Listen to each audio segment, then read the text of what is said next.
Good evening, Lisa. Good evening, Andrew.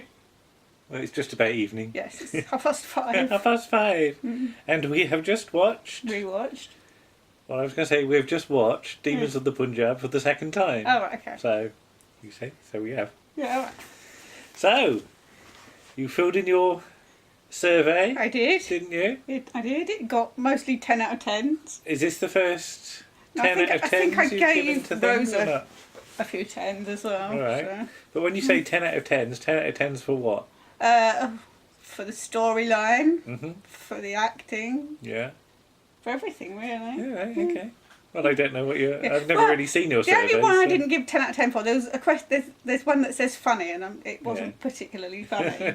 So Well, you can't give 10 out of 10 I don't for think that. it was meant to be funny, no, was it? but it's not tailored for each episode. They ask you the same questions each week. Oh, right, okay. So obviously some episodes will be funny, Yeah. some will be more serious. This was a more serious one, so therefore you can't give it 10 out of 10 for funny. No, thanks. So, But overall, I think it's my favourite of the season. okay, And I said that about Rosa, you did. but I think this eclipses that. So it's interesting that the two historicals Yeah. are currently Yeah. my favourites of the season, which is nice. But what should we say about it? It looks lovely, It doesn't does. It's beautifully shot. it? Yeah. We were debating which bits were because it was filmed in Spain, Hmm. but you suspected that the bits in the forest were filmed in Wales because it was raining. There's a few Yes. cutaway shots where you can clearly see drips. I would say Falling that down. it does rain in Spain and not just on the plane, as you said. Damn, But so I was going to do that joke. it's like, so yes, But yeah, all the sort of shots of the wide shots, especially of all the fields, and then you get those lovely close-ups of the flowers Yes. towards the end, Yes. and yes, there And were all some that. poppies in there. I'm not sure it poppies all the way through, but there were some poppies in there. then shots into the sunlight as Yes, well. so you get the sort of which once upon a time would have been a very bad idea with sort of video cameras. Yes. But these days you can do it, and Well- it looks lovely. I mean, they've done that before in Who, haven't they? They did it in. I think they do it in Impossible Astronaut, don't they? Yeah, Shooting but into the sun. again, they're I'm talking about like 80s cameras Well, when yeah, you do yeah. OB stuff, and you know as well as I do, you try Yes. and shoot into the sun, and all you see is sort of poorly defined shapes, isn't it? Yes, but the technology now It's moved on. means it looks absolutely lovely. Yes. But what do you think of the actual sort of setup about sort of Yaz wanting to know? Yeah, I think it's an interesting idea. It's a similar idea to Father's Day in the first series of New Who. All right, yeah, I suppose, Because yeah. Rose wants to see her father Yeah. and find out about him, and Yaz wants to find out about her grandmother because she's Yeah. being mysterious. Oh, Rose Very is just much coming. Is Yes. wanting to sit with Daddy. Rose is looking at me. Why are you sitting with my daddy? She might scramble up in a minute. So, I think it's an interesting idea. Yeah. I did see. Hello, Rose. Here she comes. I did see on the internet that some people got confused as to who Yaz's granddad actually was, and the Right. whole point was, no, it's not Prem, because if it was Prem, she wouldn't exist. But we're here again, as we said about how sort of time is being seen by this production team. That again, the TARDIS crew don't act in the actual, No.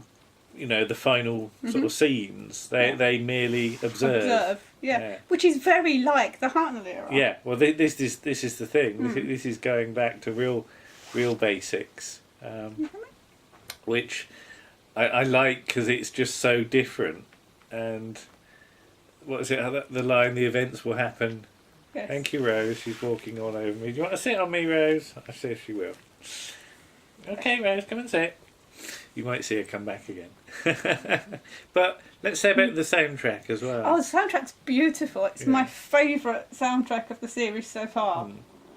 Because it's oh, Rose nearly fell off. It's using Sikan Akinola has used Indian performers and Indian instruments, and he put some pictures up on Twitter of them performing it. Oh, right. And I've not seen the pictures yet. It is just wonderful. It's my favourite soundtrack. And do you want that theme arrangement I to be do. done as a full version? I think that's lovely. Yeah. You know, it's And it's like the one for Rosa, that you don't get the actual... when you get the theme tune on this one, for Rosa you don't just get the singing. So I think it's an interesting way of defining the historicals by having something that's linked to the story that's just... But again, did we really know much about the events that are being portrayed? No, I still don't know that much about it. I will I noticed that Vinay Patel, who wrote the story, he put some books up that he'd read about it, so I will buy one of those books at some point when I've not got lots of books already to read, to read about it. And I mean, I know it's an extremely bad period of history, and that because obviously the Indian people wanted their independence, which was fair enough, but to do that, we carved their country in... I don't even know if it was in half, but we carved their country into two and did 2 states and caused lots of trouble. Yeah. We're quite good at doing that. Yeah, indeed. But, again, it's refreshing to have new writers coming into it, because I don't really know his work. No, he's quite a new writer. I know he got lots of plaudits for... he wrote a story, a film called Murdered by My Father. But I don't know whether he's got any sort of history with sort of Doctor Who. I've not read the interviews. I don't think he has. No, I think this is his first Doctor Who story. Well, yeah, I mean, but watching it or fandom or anything like that. He hasn't actually really mentioned that at all. No. So, you know. Again, this year I've not read any of the stuff in Doctor Who magazine, because I really did want to be surprised this year, and from my point of view, not knowing anything has really paid off, I think. But getting, because we're getting a sort of run of new writers now, aren't we? Next 2 stories. Yeah. I think it's the next 2 or the next 3 are all... Again, I don't even know. I think at least the next 2 are written by writers that are new to Doctor Who and aren't Chris Chibnall. Yeah. So, because next week's is Pete McTighe. Yeah. And the week after it's Joy Wilkinson. She's the James the First story. Okay. So after that, I don't actually know. No. Because they're announcing it little by little this year. Because we still don't know the actual episode titles for 9 and 10, do we? Which, this close to the wire, is remarkable. Yeah. So well They've done. done really well to keep them secret. Well done to everybody for keeping stum. Because once upon a time, I mean, I remember sort of years ago, you could almost recite the season backwards months beforehand. But it's just really impressed me, this one. And do we know whether the timing of the episode for the 11th of November? It almost certainly has to be a coincidence. How planned was it? Yeah. Because I said to you, it was... I would have...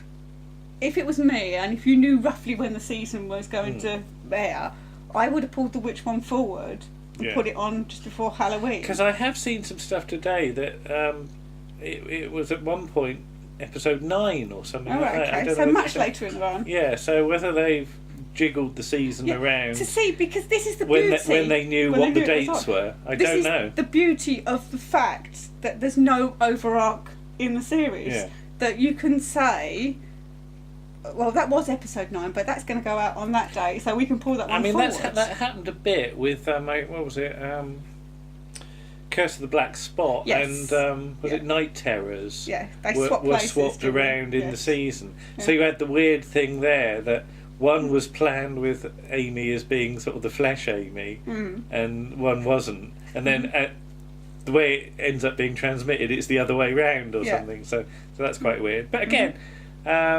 even things like season 25, Greatest Show in the Galaxy and Silver Nemesis, and it all because Ace picks up the brooch that she's been wearing for the last couple of weeks.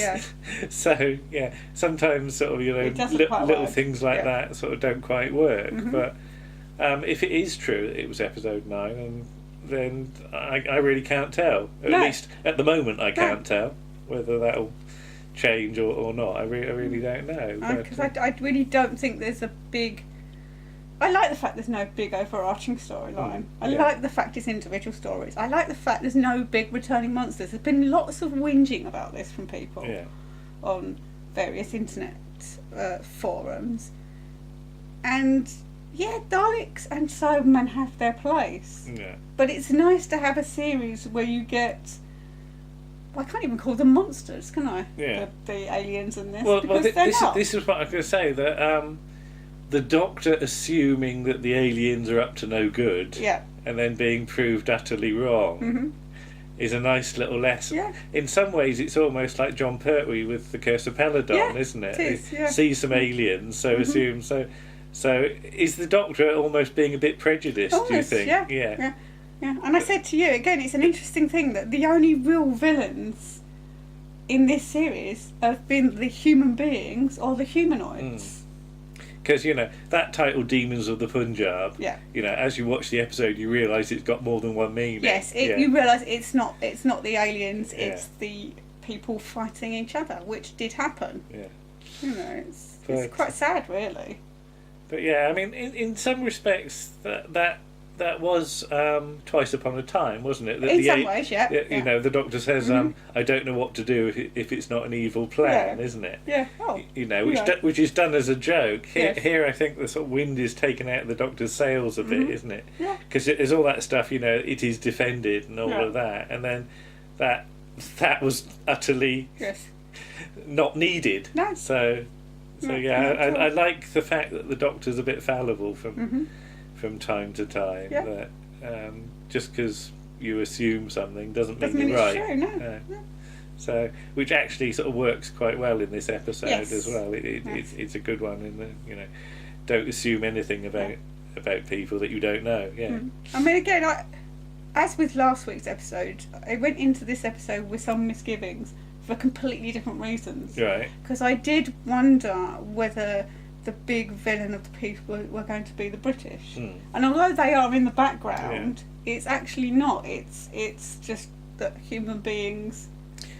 Well, again, I like the way this was a very tightly contained story in terms of character. There was only this small group of people involved. And although you get the sort of horseman coming in at the end, it is all very a concentrated sort of story again. So that's really nicely structured. But I think we've got a high watermark here to aim for. Yes. And again, can we have the writer back, please? I think he'd be quite happy to come back. In fact, he said that he's planning his next story, which he wants to be in space. He wants to do a space. He wants to do a space story next time. Please, Mr. Chris, can I do a space story next time? I mean, it's early days, but we have to say, Chris has said he's got a 5-year plan, isn't it? And one thing we should watch out for is, potential successors to Chris. Yeah. And I think this is the best candidate so far. I said very early days, but... I mean, there's lots of nonsense about Chris Chibnall must go. And really get hold of yourselves. If you don't like it, don't watch it. Yeah. Watch your DVDs. I noticed sort of Steve Gallagher said... somebody had said that Doctor Who isn't about social sort of injustice and things like that. Fighting Daleks and Cybermen. And Steve Gallagher was very plain and said, well, when I wrote for it, that's what our stories were about. Yeah, so nothing's changed. Yeah. It's just become a bit clearer. I think that's the thing. But, well, the BBC is too PC according to all the naysayers. Yeah. And then we got into a discussion about what would a Ted Willis Doctor Who story in the 60s have been like, just like this. Yeah, General Strike. Yeah. General Strike, Doctor on the side. Wow. Well, yes. Would you have been on the side of the strikers? I'm not sure Hartnell's Doctor was. Well, it's interesting, isn't it? But, yeah. I think, actually, you might have had the TARDIS team split with Barbara and Ian being on the side of the strikers and the Doctor being on the side of the sort of government and Susan being stuck in the middle. A Ted Willis Hartnell's social injustice story would have been utterly brilliant, I think. Would have worked well with Pat Troughton, I think. Yeah. But that's something to think about for think about it in your head. Go and watch some Sergeant Cork. Yes, you always know when you've got a Ted Willis story or a Ted Willis inspired story on Sergeant Cork. They're very clear. Yeah. But yeah, so this is a very good sort of following in that vein, I think, really. So yes, it's... As television should be. Television should... Yes, it should be entertaining, but it should make you think. Yeah.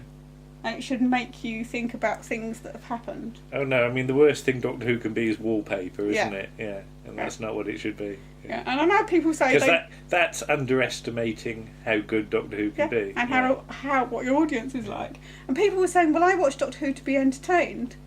You can be entertained, but you can also be taught about things while you're being entertained. Yeah. So there we go. Right. So what's up next time then? It's kablam. Is that how we got to say it? I don't know. It's got an exclamation mark at the end. So it's, what is it? Kablam. Okay. All right. Bye-bye. Bye.